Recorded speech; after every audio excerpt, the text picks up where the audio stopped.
오늘 하루도 말씀으로 승리하는 하루 되세요. 화이팅!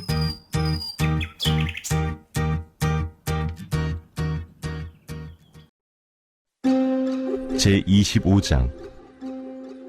이것도 솔로몬의 잠언이요 유다왕 히스기야의 신하들이 편집한 것이니라. 이를 숨기는 것은 하나님의 영화요 이를 살피는 것은 왕의 영화니라. 하늘의 높음과 땅의 깊음같이 왕의 마음은 헤아릴 수 없느니라. 은에서 찌꺼기를 제하라. 그리하면 장색에 쓸만한 그릇이 나올 것이요 왕 앞에서 악한 자를 제하라. 그리하면 그의 왕위가 의로 말미암아 견고히 서리라. 왕 앞에서 스스로 높은 채 하지 말며 대인들의 자리에 서지 말라.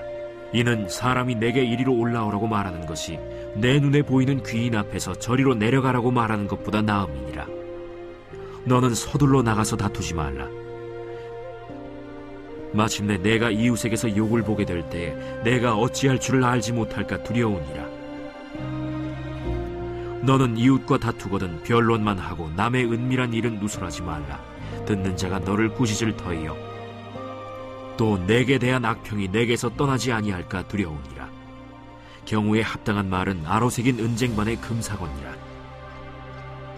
슬기로운 자의 책망은 청종하는 귀의 금고리와 정금장식이니라. 충성된 사자는 그를 보낸 이에게 마치 추수하는 날의 얼음냉수 같아서 능히 그 주인의 마음을 시원하게 하느니라. 선물한다고 거짓 자랑하는 자는 비 없는 구름과 바람 같으니라. 2절에 보면 이를 숨기는 것은 하나님의 영화요 이를 살피는 것은 왕의 영화니라. 여기서 이를 감춘다는 것은 하나님께서는 이 세상에 많은 보물들을 창조하셔서 이것을 자연 현상 가운데에 모두 다 감추어 놓으신 것을 말합니다. 그리고 이를 살핀다는 것은 하나님이 감추어 놓으신 많은 보물들을 찾아서 백성들이 풍요롭게 사는 것을 말합니다. 하나님께서 땅속에 금이나 다이아몬드, 석유 같은 많은 보물들을 감추어 두실 뿐만 아니라 자연 속에도 많은 자연 법칙을 감추어 놓으셨습니다. 사업가들은 땅속에 감추어져 있는 보물들을 찾아서 돈을 벌고 학자들은 자연 속에 감추어진 법칙들을 찾아서 유명해지기도 합니다. 하나님이 이 세상에 많은 보물들을 감추어 두셨는데 두 종류의 보물이 있습니다. 하나는 사람이 이 세상에 살아가면서 필요한 보물이고 다른 하나는 우리의 영혼이 사는 데 필요한 보물입니다. 특별히 하나님은 우리의 영혼이 사는 데 필요한 보물을 모두 성경 안에 감추어 놓으셨습니다. 그래서 영적인 부흥을 경험하기 위해서는 하나님의 말씀을 부지런히 묵상하며 하나님의 말씀을 배워야 합니다. 지혜의 왕 솔로몬은 이스라엘의 영적 부흥이 일어나는 것은 왕의 영화라고 말씀하고 있습니다. 여기 왕은 이스라엘의 지도자를 의미합니다. 지도자는 백성들의 현실적인 어려움도 해결해야 하지만 하나님의 뜻을 찾아서 영적인 부흥이 일어나게 해야 합니다. 그런데 3절에 보면 하늘의 높음과 땅의 깊음 같이 왕의 마음은 헤아릴 수 없다고 말씀합니다. 이스라엘의 왕 지도자가 생각하고 있는 것은 일반 백성들의 입장에서는 이해할 수 없는 것들이 맞다는 것입니다.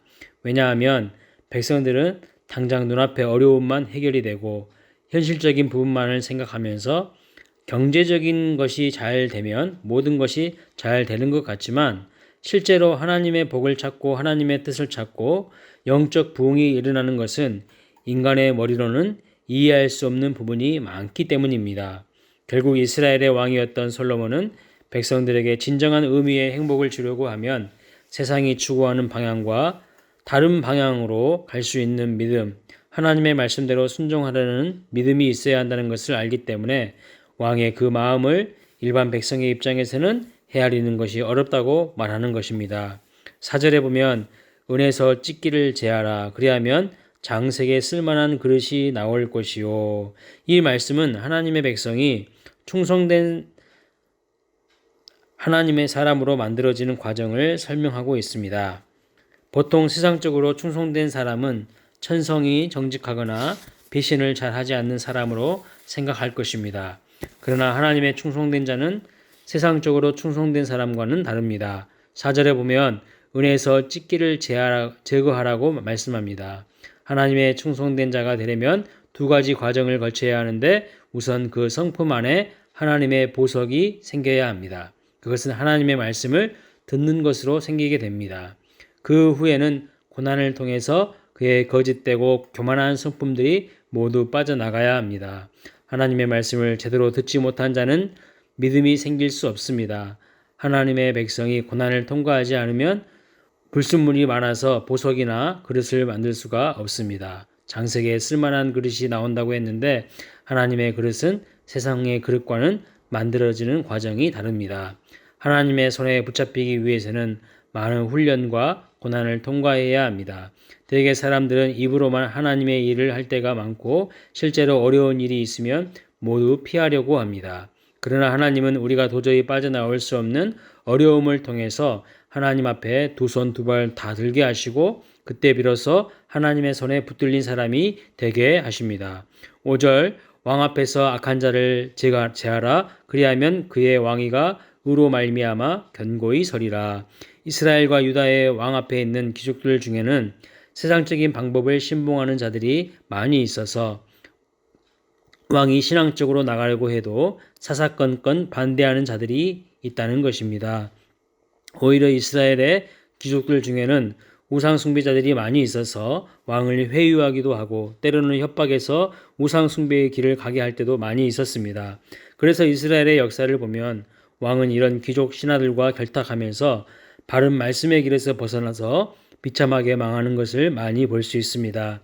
하나님께서는 이스라엘의 왕이 세상 왕들과는 다른 길을 가길 원하셨습니다. 세상 왕은 주로 지도력이 뛰어나서 백성들을 동원하고 세금을 많이 걷게 하고 전쟁에서 이기는 능력이 있어야 하지만 하나님의 백성들을 다스리는 이스라엘의 왕은 하나님의 말씀에 헌신하고 자기를 죽이는 능력이 있기를 원하셨습니다. 6절 왕 앞에서 스스로 높은 채 하지 말며 대인의 자리에 서지 말라. 이 말씀은 자기 자신을 높이는 것을 말합니다. 왕은 이미 사람을 꿰뚫어 보는 지혜가 있기 때문에 왕 앞에서 자기를 높이고 잘난 체 하는 것은 왕에 대한 도전이 되고 부담이 되기 때문입니다. 이것이 세상 나라와 하나님 나라의 차이입니다. 세상 나라는 모두가 자기가 잘났다고 고개를 들고 스스로 높은 채 하며 더 잘난 사람이 지도자가 되는 것이지만 하나님의 백성들은 자기 분수를 지키는 것이 가장 중요한 것입니다. 사람의 가치는 하나님이 결정하시는 것이지 자기가 나선다고 해서 높아지는 것은 아닙니다. 오히려 하나님은 공동체를 생각하며 공동체의 유익을 위해서 자기 위치를 잘 지킬 수 있는 사람이 되기를 원하십니다. 하나님 앞에서 겸손한 삶을 살아갈 때 하나님이 우리를 높여주신다고 말씀하셨습니다. 베드로전서 4장 6절에 그러므로 하나님의 능하신 손 아래에서 겸손하라. 때가 되면 너희를 높이시리라 말씀하십니다. 스스로 높아지려고 하지 말고 하나님과 사람 앞에서 겸손한 삶을 살아가시기를 축복합니다. 8절부터 10절까지의 말씀은 비판은 꼭 필요한 경우에만 당사자에게 예의를 갖추어서 전해야 한다는 것이죠. 비판의 말을 여러 사람들에게 흘려 동조자를 모으는 것은 비열한 행동이라는 것입니다. 결국 험난꾼이라는 비판을 오히려 받게 된다는 것이죠. 항상 모든 일에 신중해야 합니다. 서둘러서 마음의 잘못된 감정대로 폭발하거나 다투는 일이 없어야 합니다. 자기 자신은 아무런 문제가 없는 사람인 것처럼 인식하고 상대방의 문제만을 이야기하는데 오히려 자기도 또한 연약하고 문제가 많은 사람임을 알고 다투거나 비방하는 태도를 버려야 합니다. 주님이 말씀하셨습니다. 내 눈에 들보는 보지 못한 채 남의 눈에 있는 티를 뽑으려고 해서는 안 된다고 하셨습니다. 비판의 말이나 상대방에 대한 부정적인 말은 자기의 인격의 수준을 드러내는 것입니다. 11절 경우에 합당한 말은 아로새긴 은쟁반의 금사과와 같다고 말씀합니다. 잠언을 인용하면서 욥의 마음을 아프게 했던 욥의 세 친구들이 있었습니다. 그들의 충고와 조언은 일면 맞는 말인 것 같지만 경우에 합당한 말이 아니었기 때문에 오히려 욥의 마음을 아프게 하는 폭력의 말이었습니다. 경우에 맞지 않는 조언은 침묵만도 못한 것입니다. 아무리 금사와 같은 권면이나 조언이라고 하더라도 적당한 때와 상황, 적합한 사람, 적절한 표현이라는 은쟁반에 담겨야 지혜로운 말이 됩니다. 13절에 충성된 사자는 그를 보낸 이에게 마치 추수하는 날의 얼음 냉수와 같아서 주인의 마음을 시원하게 한다고 말씀합니다. 충성된 사자는 왕이 시킨 일을 틀림없이 해내는 신하를 말합니다. 그러나 말만 떠버려 놓고 실행하지 않는 사람은 빈 수레와 같습니다. 우리 사랑하는 광일교회 성도님들의 삶이 아로새긴 은쟁반의 금사와 같은 말을 할 수 있는 지혜로운 인생이 되며 충성된 사자처럼 얼음 냉수와 같이 주인의 마음을 시원케 해드리는 충성된 삶이 되시기를 축복합니다.